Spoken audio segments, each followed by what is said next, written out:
Hello, everyone. We are back for season 2 of The Last of Us on HBO Max. And I'm excited, but this is going a little off rails from where the video game was. Hi, by the way, I'm McGann the Fangirl. And I'm the Bagel Ghost. And do you have any initial impressions about how you feel about this episode before we talk about it more scene by scene? It's very world buildy to establish where we are, and that's not a bad thing. Filler episodes are there for a reason to make you care about the people who are going to die, but I didn't think about it that way. I did feel like this episode was kind of short compared to the first and last episode of the first season that were like movie length. And I think this one just barely hit an hour. But it is kind of a filler. It's just kind of a recap of, hey, this is where we're at now. I also love the recap at the beginning of this episode that was just like, Joel killed like a lot of people and then came back to Wyoming. Half of everybody left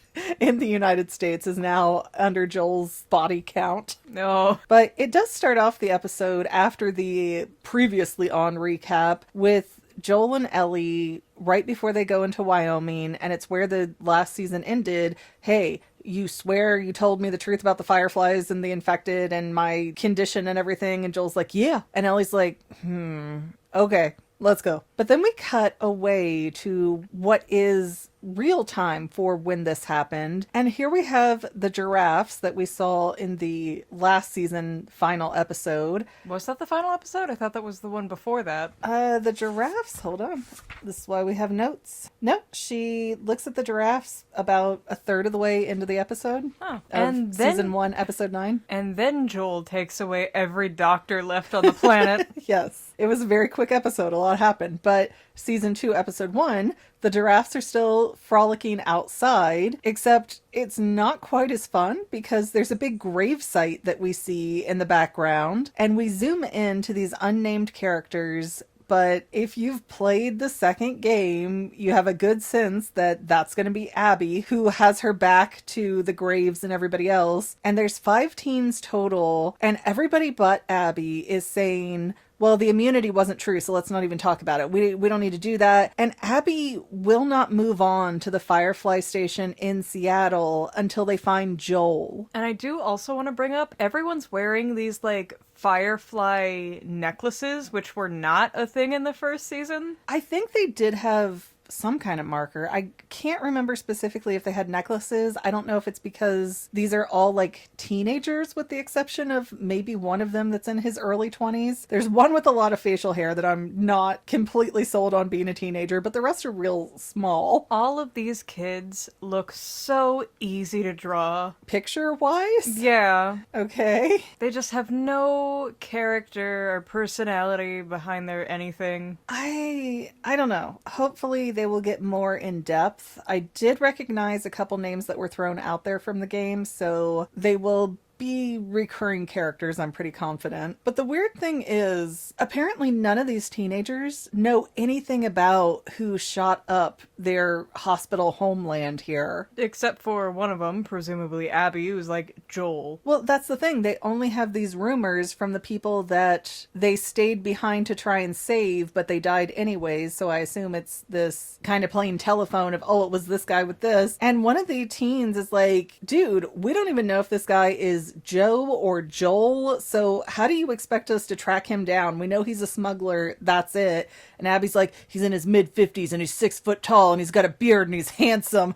Like, she's gonna police sketch him or something? She's gonna draw him. And one of the teens also point out that the dude stole our only working vehicle and he's 3 days ahead of us. There was a whole parking lot full of stuff. You're telling me none of those worked? I mean, if you think about how gasoline degrades after about 3 years and you have tire problems, you have battery problems, I don't find it unbelievable that all those vehicles don't work, but I feel like they could get most of them in working order. here. I don't know what it would take because I don't know what condition they're in, but they're inside a parking garage, so it's Can't not be like that they've- bad. Yeah, it's not like they've been out in the elements for 20 years. Bill and Frank's truck. Yeah, but Bill kept up with that constantly. Bill loved that truck. But I guess the gist of this scene is Abby mad. Abby not gonna let it go. Abby holding grudge. Abby, smash! It makes me kind of furious because I believe that the person playing Abby is Caitlin Devers, which I think she's a really good actress. She was in Dear Evan Hansen and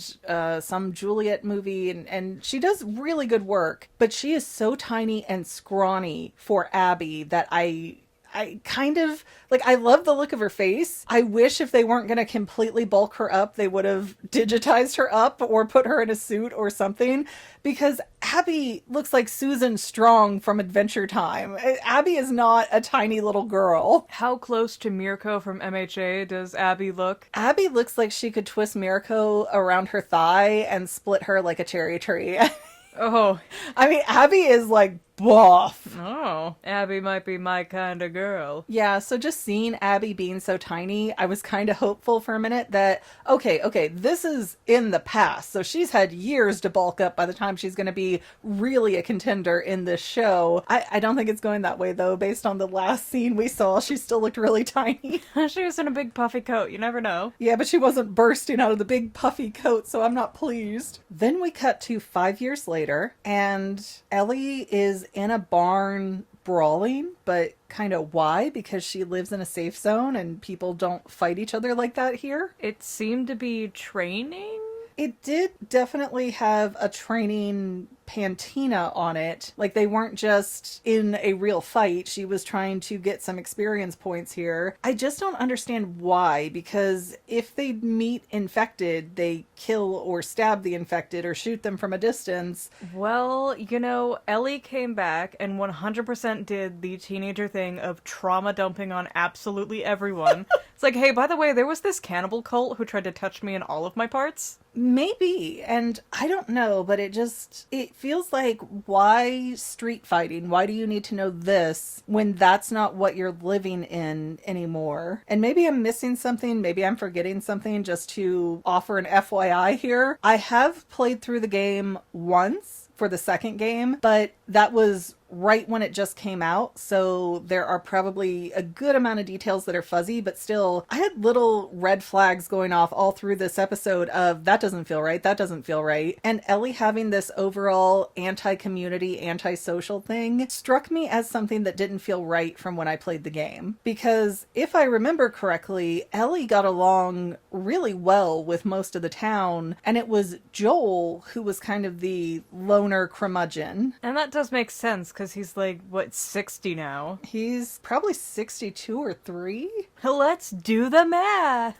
Hey, I have notes, I can. Hold on. In 2003, it was Joel's 36th birthday when the outbreak happened, so 20 years later, he'd be 56, so now he would be 61? Yeah, 61 sounds right. Haha, you make fun of my notes, and look how handy. I don't make fun of your notes, I make fun of you. Rude. Anyway, speaking of 61-year-old Joel, we have somebody working on this ceramic water pipe, I think, and when they crack it open, it's full of vines or roots or, some kind of plant debris that should not be growing in there. And it turns out Joel is the town electrician or something. Contractor? Like, he's I know in charge of the building? I know he was a contractor before the apocalypse, but electrician work is very specific and you need different licensing for that, so I didn't realize that he was a certified electrician at one point too. Or maybe he's just picked things up over the years, I'm not sure, but... Yeah. And do you think they're gonna be that picky in the apocalypse about who knows electricity? Oh, absolutely not, but Joel really seems to be almost boomering out in the way that he's talking about his special interest of electrical currents. I'm not autistic, I just like my rhythmic methods. Joel is definitely one of those autism didn't exist in my day.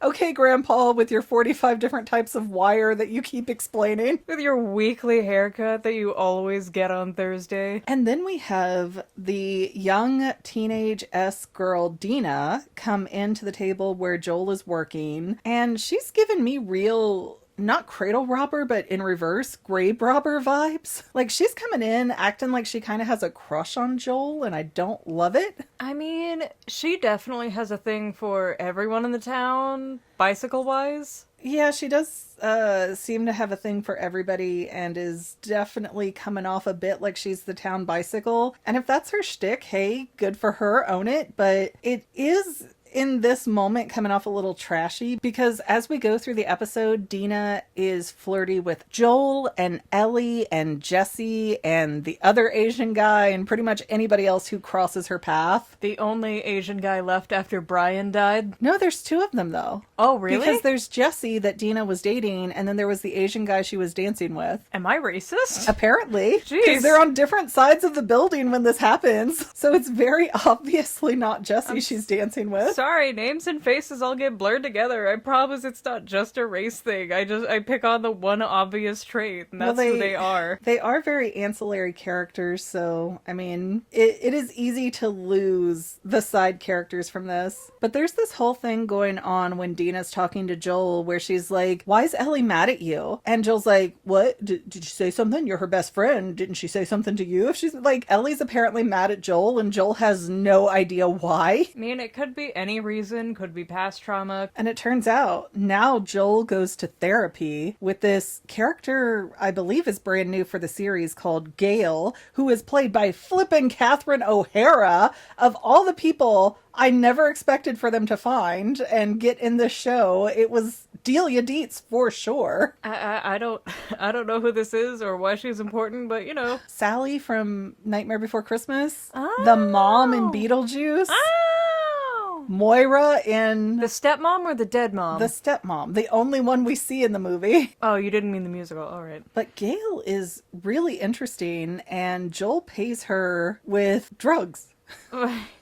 With leaves. It stems mostly. She was not happy. Then we see that Ellie is outside sharpshooting down some different infected on the roadways under the supervision of Tommy, and they seem to be having a good and fine relationship. I think she's just having teenage angst, maybe? Because she's like tattooing herself in a later scene. That is true. She has this huge tattoo now, and when they did a closer picture of it, when it looked like she was maybe adding to it, it seemed like she's using that tattoo to cover up her scar from where she's been bitten before and it's healing over. And that's kind of cool because I remember the tattoo very vividly in the game, but I never put it together that that's why she got it. It was this floral tattoo with a bunch of leaves covering it, so you have to like squint really hard to see her mark. Because she's new growth. Ooh. Hoo-hoo, it's symbolic. But it's kind of funny because Ellie wants to go on patrol and Tommy's like, no, Joel's worried about you, so he has you on gate duty. And she's like, I'm an adult, you can't tell me what to do. Like all 19-year-olds are, and you want to slap them upside the head sometimes, like you don't even know what being an adult is yet. I see you are very eager to abuse some teenagers. Well, and it was really funny because while Ellie's all, Joel can't tell me what to do, and Tommy's over there going, that's right, he can't, but he can tell me what you can do. Tommy's the bottom in his marriage. Weird, man. So anyways, Ellie negotiates the patrol back from Tommy because, dang it, you know I'm good and I can't get infected. And Tommy's like, shut up. And Ellie's like, I will not shut up unless you give me the patrol, kind of an attitude. Because again... It's like a toddler throwing a tantrum. You mean like a 19-year-old? Do they do that? Yes. That feels very... Have you lost all memories of your older brother? He left at 18. Yeah, because he was way worse than that at 18. But then we go back inside and we see Maria, and she's getting on Joel's case that he needs to build faster and get things going better and quicker and faster and quicker and faster and quicker because the town of Jackson, Wyoming keeps taking in refugees and they don't have room for them, but Maria will not let them get turned away. So now they're starting to get into a real housing crisis and resource management crisis. And Joel's like, well, let me tell you about this big contractor dial. And we just turn it and you go faster. I I would want to punch him in the head too if I was Maria. I mean, from Joel's standpoint, I agree. Some sass is warranted. But just fix it. This is dust. Just fix it. That's true, because if we recall back to the last season, Maria's a hairdresser, and she's been running this town. I can't remember if she's the head of the council or just on it. She did hairdressing, but she was an attorney, I think. Oh, was that it? Yeah. Okay.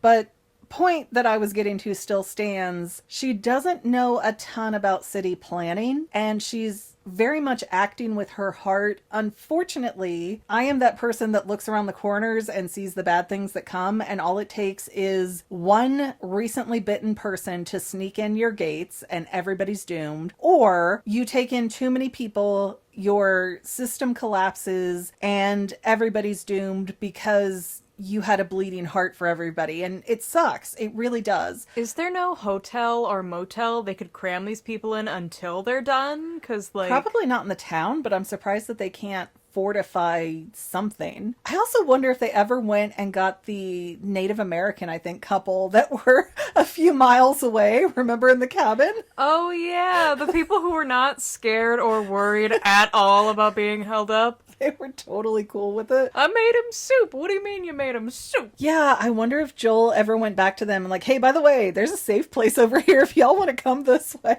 I feel like he didn't, but Joel is more cold-hearted, so I would expect that out of him. Maria, I think, has her heart in the right place, her morals in the right place, but... Logically, she doesn't... Yeah, there's really two sets of morals, and there's the right now good and the greater good, and Maria is definitely in the right now good. And Joel's thinking more of like, we can't sustain these people, so why do we keep burdening ourselves and making this harder? And she's just like, make it work, make it work. And then her gigantic 4-year-old Benji comes running in. I don't think I've ever in my life seen a 4-year-old this big. And he might not even be 4, he might be 3, because she was pregnant, and then it's 5 years later, and that's not even counting the several months of travel time back and forth, I imagine. Oh, yeah, that kid. Very big. I thought he was like 8. Yeah, he is gigantic. And it's really interesting to see how Joel interacts with his nephew, because he's very sweet and very playful. And I think he unfortunately plays into things we've said previously about Joel, where he's not a great dad, but he's a good Disneyland dad, where, hey, I'm good with you until you are confrontational and you don't want to take the cute pictures with me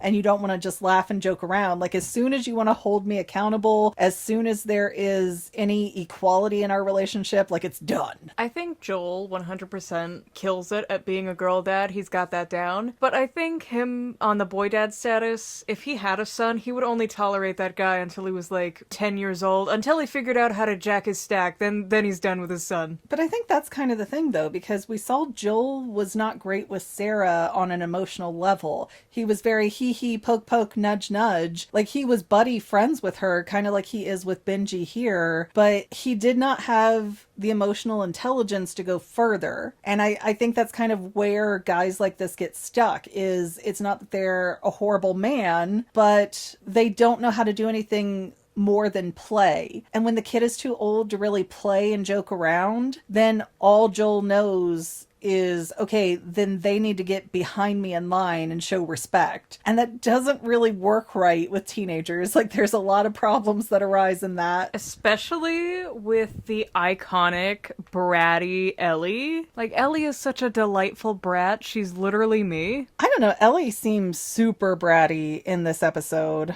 but we'll get back to Ellie in a minute. Next, we have Joel going to see Gail, who is drinking because it's her birthday, but at least she's nice enough to share. And could you imagine being in therapy and your therapist like puts down her glass of whiskey or bourbon or whatever and looks at you and goes, cut the crap. I don't want to hear your nonsense problems. I hate you because you shot my husband, which they don't give a lot of context for, but apparently she was married to 40-something years to this guy named Eugene, who was very skilled at growing pot. And I assume he got bit or something and Joel had to put him down before he turned, because she's angry that Joel has killed him within the last year. Yeah, and she does specify that he had to, so he had to have been bit or, like, stabbed real good or something. Yeah, I assume they were out on a run or something in that ballpark, but she is furious. And then Joel just kind of sits there, well, I don't know what to do. I'm just going to look at the ground. I've never had someone talk to me about these things and then I don't shoot them. I love that Joel is working on himself and getting therapy. I love that for him. He does not know how to take it though. Like the slightest criticism and he just folds up and closes off. And she's even like, so cut the crap now and tell me, why is Ellie really mad at you? Because there's something you're not explaining to me here. And she goes, did you do something to her? And he just nods. And she's like, did you hurt her? And he shakes his head no. And he's like, what? What then? What did you do? And all he would say was, I saved her, and marches away. Which is the most dramatic man-child thing to do. He and Ellie are just perfect for each other in this season, it feels like. Even earlier in the episode, Tommy said, you and Joel are the same person. Yeah. So Joel goes home and Ellie's in the garage where she has moved into, out of the house. She's left the house with Joel to move in the garage. And Joel finds a guitar that he gave Ellie, and it's got this moth drawn into it. There's quite a few moths around her room. I think she had a moth tattoo somewhere on her even. She likes moths now. Well, Joel grabs the guitar and he's like, oh, the strings are bad on this. I'll go restring it. And Ellie's like, no, you don't. Oh, bring it back tomorrow. Like, he wanted to sneak that out for a reason. And later he does ask and find out that moths are representative of death. And so he's like, oh no, like it's not transition and change and beauty like a butterfly. Crap. So now Ellie is going out to the Alpine Run, which, what was it, 5 of them are going on horseback to do, and they see this blood trail, and they follow it. Well, okay, 3 people in the group want to turn around and report the blood trail that they find, and Ellie and Dina are like, nah, let's go see where this goes. This is cool, dog. Mind you, they're on horseback, and Ellie and her friend are already, 40 feet away, and the only person not even yelling is like, hey, Mom said it's my turn on the Xbox. Yeah, the person in charge is not in chargey enough to handle Ellie, let alone Ellie and Dina together. Putting them together for any kind of constructive work is a bad idea. That's why teachers move you and your bestie at opposite corners of the room. And maybe the plan is, well, if they're going to wander off and be idiots, at least let them have each other's back. I don't know. But yeah, it seems like a bad idea that those two are put together. What, you're going to stop the girl with the big gun? Well, they're both really hard-headed, so it's weird. But Ellie and Dina follow the blood trail. They find a bunch of decimated, I think, clickers, maybe regular infected. No, they're clickers. And a bear that has been gutted. Which, okay, this seems odd to me because you were like, oh man, are they jumping species now? But why would they attack the bear otherwise? Because if they don't want it to turn it, I don't think they actually eat the flesh, do they? I think they only bite to infect. I think we saw in one of the opening scenes there was a clicker eating some kind of animal, maybe a deer, maybe the bear, but it was when Ellie was shooting with Tommy. Oh, maybe you're right. Maybe they do ingest food, but I thought for sure that they're just shells. I think they're evolving. I think my Shroomin theory is on point. So they see this mess. They're like, oh, we think something went inside because here's a little blood trail, which, okay, already this seems super stupid and dangerous because none of these infected, any type of them, have ever seemed coordinated enough to climb up a truck and open a second-story window and get in it. They're basically beings that wander into things. That's how you lock them in buildings all the time. And that is why I must be right. They are evolving. They are getting more intelligent. They are getting more coordinated. They are needing to eat. Shroomans are happening. So Dina and Ellie climb up to the second story and go inside this grocery store against the advice of the patrol leader, Kat, but she's also like, I can't control him, so let's give him 5 minutes. And 75 minutes later, they come out, I swear. So they realize there's 2 clickers up in this, what would you call it, O-shaped hallway? It's something you'd see in a middle school. Yeah, but we're in the offices of a grocery store, and Ellie picks up a bottle, and I'm so excited, oh, we're gonna do the bottle mechanic here. And okay, 2 issues. 1, Ellie passes the Employee of the Month portraits from 2003, and July is a poodle. And I am so offended by this because this is a grocery store that's disgusting. If you don't have a trained service dog, get them away from other people's food. Maybe the dog fought off a robber. You don't know.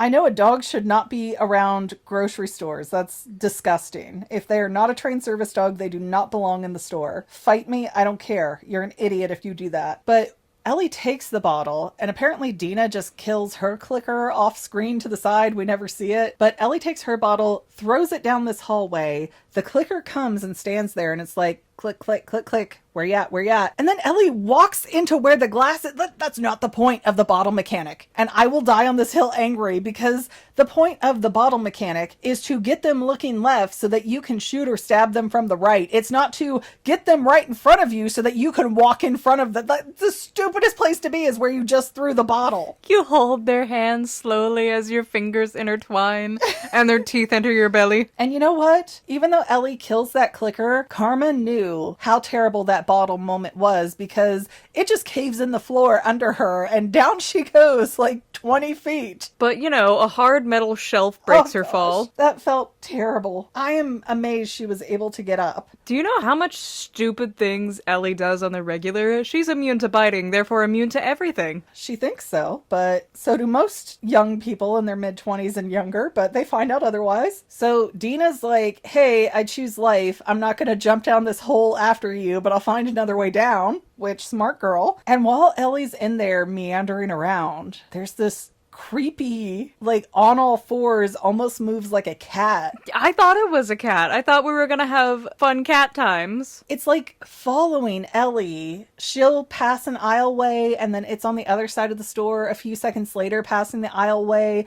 Like, it's hunting Ellie. And when they got to the end of the aisle and it finally comes around, first of all, it makes a noise and it takes Ellie forever to react to it. Just no sense of urgency at all to turn around and greet this thing. And it almost sounds like it's crying, like the witches in the Left 4 Dead. Again, the Left 4 Dead. Ellie, like, cocks her gun and is like, run at me. Run at me! And it runs the other direction, because no thanks, you got a gun. And this thing not only hides, but it moves so quickly. And quietly. Yeah, and so it ends up getting Ellie to misfire because it's so fast.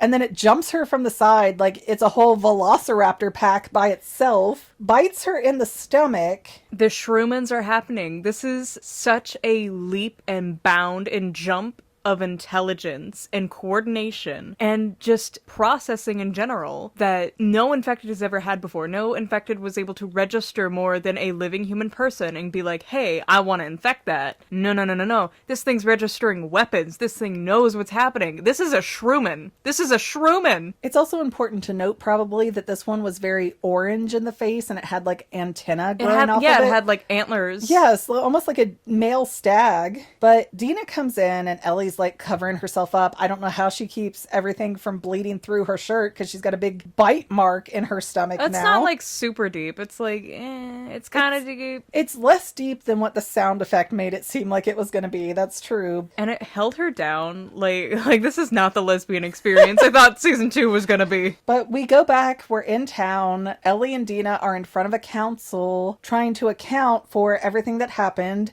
And Dina's right there backing Ellie up, even lying because Dina wasn't there to see most of what happened. And Tommy's on the council going, you two shouldn't have been running off on your own. And Ellie's like, but you and Joel do it all the time. How's that different? It just is. And his own wife looks over and like, how?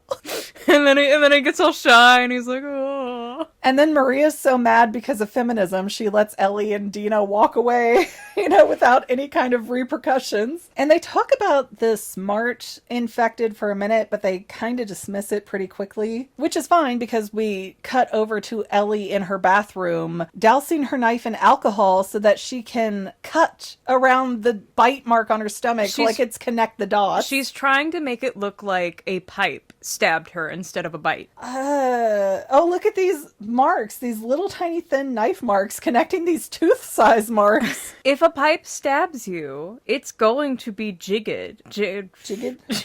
It's going to be jagged and rigid, and it's not going to be a clear puncture like the hole punchers for binders. I mean, I assume Ellie's going to eventually tattoo over this anyway, so it just seems weird. How often does she have her clothing off in front of other people? But I guess it's better to be safe than sorry in this particular issue. Anyways, we finally get to this dance that they keep alluding to. And I swear I remember in the game that Ellie's there having a great time. And here Dina's trying to make everybody jealous. And Jesse's like, yeah, we broke up, but I don't think we're getting back together this time. And Ellie's all, oh, you'll probably be back together in 2 weeks. And Dina grabs Ellie and starts dancing with Ellie and making out with Ellie. And then homophobe Seth just wanders into the scene, staring at them like an angry old boomer. Like, hey, this is a family place. This is a church, you awful slur words. Yeah. It's also in this scene where I realize Ellie looks like claymation. She does not have a human face on her body. Okay, and this is a weird but true thing. Bella Ramsey, who plays Ellie, is a phenomenal actress, but she does have a very unique face that if you told me like we were watching Daddy's Head and she is part of the Uncanny Valley, I would kind of believe you.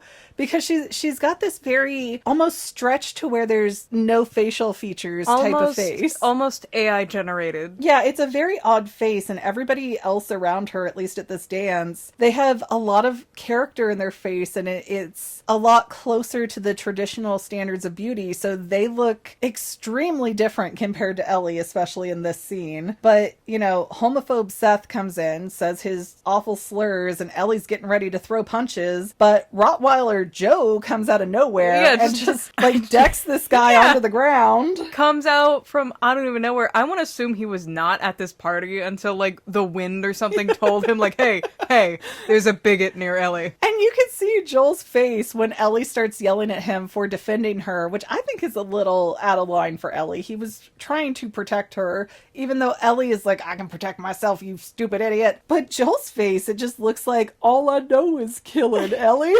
I have the world's surviving population, Ellie. I'm the reason the world's population is 50% lower. All I can do is beat him. He's trying, though. He's going to therapy, dang it. And even though I'm positive that's not in the video game, I'm proud of him. I'm proud of him. You make that progress, Joel. Seth is also this old man, like one step away from that grandma that was in the first episode. I didn't think he was that bad. I thought he looked younger than Joel physically. No, he's decrepit. He's old. Okay, so you don't like Seth. I got it. Why would I? There's not a lot to like, but he's just there to be punched. I mean, that's his one scene. I don't think he gets back up. I think he's too old.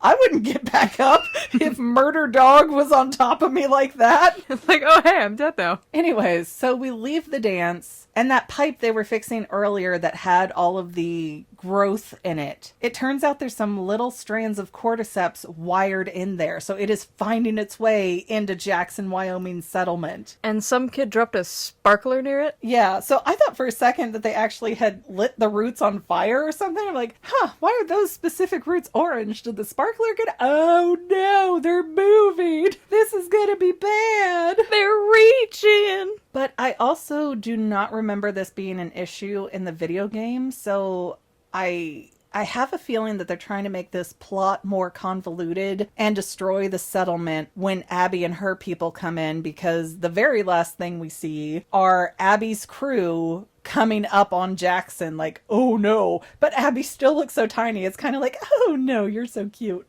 Well, she does have this big, giant Norwegian coat on her, so obviously no one looks like anyone from that. I don't know. I feel like they're going to try and make the ancillary characters more important. And I don't know if they need to be, because at the end of the day, this is a fight between Abby and Ellie, you know, once it all boils away. But maybe they need people to pay the price along this journey and people who are going to die along this journey. I feel like they're going to kiss at the end.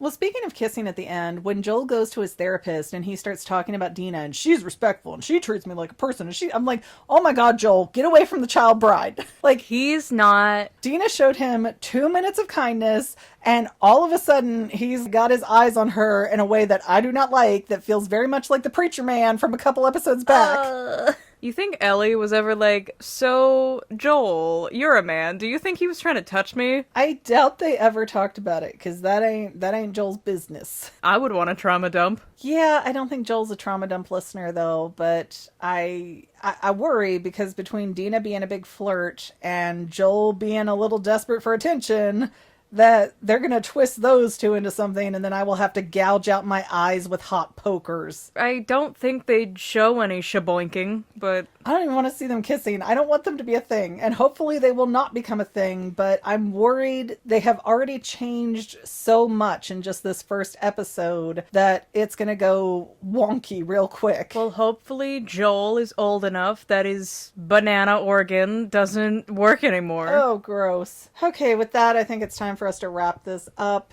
Please, guys. Haha. If you are enjoying our weird conversation on The Last of Us, don't forget to like, subscribe, comment, and or share. All of that good stuff is free for you and really helps us out. We also have paid channel memberships that will get you early access to episodes, among other things that I can never quite remember what they are. Where you can, and you should, agree with everything I say about the Shrumans. Other than that, we will see you next week in what will hopefully be a more Last of Us-y episode. We don't have a lot of episodes to be doing this background building. Like, we need to get into the thick of it. Well, if we don't have any filler, then we're not gonna care about Brian dying. We still don't. We make fun of him. He was like, Brian, I kill my mom, okay? I still think that the dictator woman for that area was his mom, because they only cared about Brian. 14 people got shot, but Brian! Brian! That was a really weird plot point. Anyways, I'm tired. We're logging off now. See you next time, guys, and thanks for listening. Goodbye! Bye! And to any of my members here on YouTube, a huge bottom of my heart thank you for all of your help and support. If you would like to become a paid channel member, there is a link in the description below. Thanks again, guys. Love you. Well, family members, we're almost done, but I want to invite you to hang out with me in some other places. I'm on Twitter and Instagram as my own personal self, and I have a Facebook page too, but I mostly just post photos over there. And sometimes people say, hey McGann, I want to mail you something. How do I do that? Easy. Just click the About tab on my channel page, and my most current P.O. Box info will be right there. I also run another channel, The Family. It's really a hodgepodge channel where we might post anything. Oh yeah, and I also sell shirts and stickers and stuff with the Family and the Fangirl logos. If that is your cup of tea, I have a link in every description of every video. Finally, if you want to help out the Fangirl channel and make sure I'm putting out video essays for years to come, the best way you can help is by subscribing and watching more of my videos, whether they're new, old, whatever. Maybe even share one or two on social media, help spread the word. People who watch to the end of videos, like you, helps to tell the site, hey, this is a good video, we should recommend it to other people. So if you made it this far, leave me a comment of something like, hey, I made it to the end. Love ya. See you next time, family members. Bye.